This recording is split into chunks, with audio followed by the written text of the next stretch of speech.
কদিন থেকে সেরকমভাবে আমি ভিডিও দিতে পারছি না ফেসবুকে, আর ভালোও লাগছে না আমার ভিডিও করতে ফেসবুকে। কেন বলো তো? সেরকম তোমরা আমাকে ভালোবাসা দিচ্ছ না। তোমরা ভালোবাসা দেবে তবেই না আমি ভিডিও করতে আমার ভালো লাগবে। তোমরা ভালোবাসা দাও তবেই তো আমি ভিডিও করার আরও আগ্রহ চেষ্টা বাড়বে। তো যাই হোক, কেন করছি না না করছি সমস্ত কিছুটাই জানাবো তোমাদেরকে।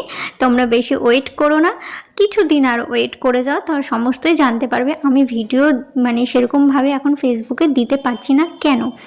তো চলো তোমরা ভিডিওটা দেখতে থাকো। হ্যালো সবাই, তোমরা সবাই কেমন আছো? আশা করি খুব ভালো আছো, আমিও ভালো আছি গো। এরকমভাবে তো এখন আর রান্নার ভিডিও তোমাদের সঙ্গে শেয়ার করতে পারছি না, যেহেতু আমি এখন খুব ব্যস্ত হয়েই পড়েছি। আর এদিকে দেখো, আমি যখন রান্না করছিলাম তখন এদিকে শাশুড়ি মা আমার কাছে এসে বাচ্চাদের মতো আমাকে বারবার বলে যাচ্ছে আমার সঙ্গে আজকে বাজারে যাবি। আর আমি যেহেতু বলেছি আমি বাজার যাব না, তুমি বাবার সাথে চলে যেও, তোমার যা লাগবে সেটা নিয়ে নিও। তো বলছিল আমি বাজার থেকে নিয়ে এসেছি, তোকে নিয়ে যাব, তোর জন্য একটা চুড়িদার কিনে দেবো তোকে, তাই বলছিল। তো আমি বললাম আমার তো ড্রেস আছে, পুজোতে পরার অনেক কটা ড্রেস আছে, সেজন্য বলছিলাম আমি নিব না, যে টাকাটা আছে সেটা রেখে দাও। আর আমাকে বাজারে নিয়ে যাবে সেজন্য বারবার আমার পিছনে ঘুরঘুর করছিল। আর আমি বারবার একটা কথাই বলছিলাম, তুমি টাকাটা নষ্ট করো না, সামনে পুজো আসছে, খরচা করবা, রেখে দাও, সেটাই বলছিলাম। আর আমাকে বলছিল তোকে একটা ড্রেস কিনে দেবো, তুই আমার সাথে বাজারে যাবি। যেহেতু কালকে শ্বশুরমশাইয়ের সঙ্গে বাজারে গিয়েছে, তাই অফারে দুটো ড্রেস নিয়ে এসেছে, একটার সঙ্গে একটা ফ্রি, এই যে এই ড্রেসগুলো।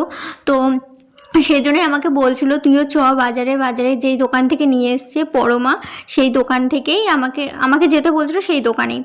তো আমি তো যাবো নাই বলছিলাম, তো জোর জবরদস্তি লাস্টে যেতেই হয়েছে। এই দেখো শ্বশুরমশাই শাশুড়ি মা কালকে যখন গেছিলো বাজারে তখন এই ড্রেসগুলো নিয়ে এসছে, শাশুড়ি মায়ের এই দুটো ড্রেস, একটার সঙ্গে একটা ফ্রি। কত দাম নিয়েছে আমি বলতে পারবো না, তো দামটা এখন আমার সেরকম মনেও নেই, সেজন্য আমি তোমাদের সঙ্গে বলতে পারছি না তোমাদেরকে।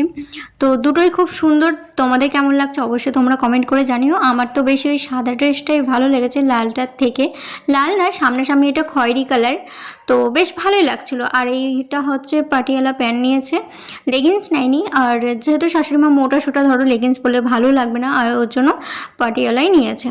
তো বেশ ভালোই লাগছিলো। আমার তো বেশি ওই যে বললাম সাদা সাদা আমি খুব ফেভারিট, আমার কালার খুব পছন্দ করি আমি, তো সেজন্য আমার সাদাটাই বেশি ভালো লাগছে। এখন না লাল খয়েরি আমার কে জানি এগুলো এখন অতটা পছন্দ হয় না, মোটামুটি চলার মতো এরকম ব্যাপার হয়ে গেছে আমার কাছে।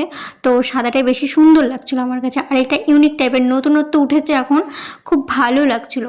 তো যাই হোক, তারপরে তো দেখে চলে আসলাম। আর আমি শাশুড়ি মাকে বলছিলাম তুমি যে কালকে ড্রেস নিয়ে আসলে কই দেখালে না, তো তার জন্য কিন্তু বের করে তখন আমাকে দেখালো যখন আমার পিছন পিছন ঘুরছিল, তো তখন।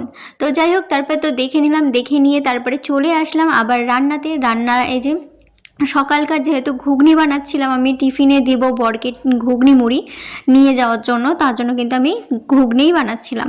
তো তারপরে তো এই যে ঘুগনি আমার কমপ্লিট হয়ে গেল বানানো।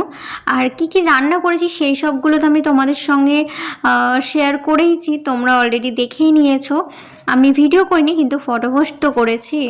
এতটাই ব্যস্ত হয়ে পড়েছি যে এখন সত্যি আমি এরকম ব্যস্তটাই চেয়েছিলাম, ভগবানকে বলেছিলাম আমাকে এতটাই ব্যস্ত করে দাও আমাকে, আমি যেন রেস্ট জিনিসটা যা কি সেটা আমি যেন না পাই, শুধু রাত্রিটুকু শুধু ঘুমানোর জন্য যে রেস্টটা পাই সেটাই ঠিক আছে।